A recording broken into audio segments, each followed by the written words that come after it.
In the Torah portion of Shemot, the redemption of the Jewish people from Egypt begins.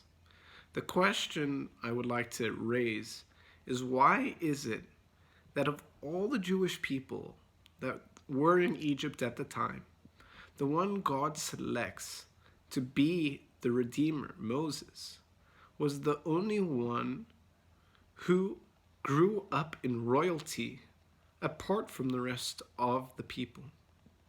And we can understand this perhaps through an example. Imagine there is a corporate 500 company that hires a new bagel boy. And this bagel boy goes every single day taking his cart up one flight of stairs, goes to each cubicle, poppy seed, blueberry, moves on to the next.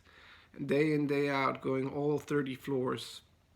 One day he stops and he thinks to himself, wow, how I wouldn't dream that they'll just install an elevator. It would make my life so much easier. One has to think, what kind of simpleton makes such a wish, such a dream? Why wouldn't you dream to be the CEO of the corporate 500 company?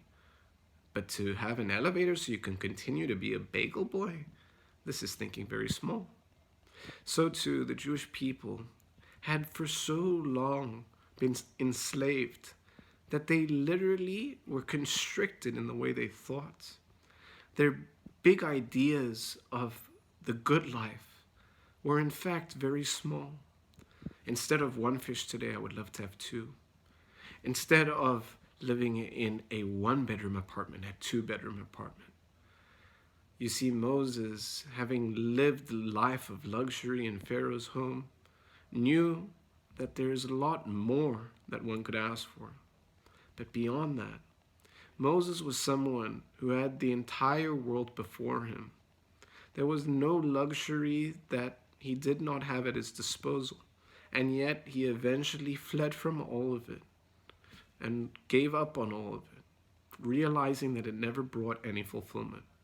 And so too, Moses was selected to be the Redeemer because he knew just this, that there is no price, no material thing in this world that is ever going to be as valuable as a life of fulfillment, a life of Torah and mitzvahs. And so, throughout the entire journeyings of the Jewish people in the wilderness, he continued to hold this in the back of his mind. That dream being the dream of living in Eretz Israel. What was so special to Moses that he wanted to live in Eretz Israel? Well, there was more good deeds, more mitzvahs that could be accomplished there than any other country in the world. And to him, he knew this is the most valuable currency the entire world has to offer.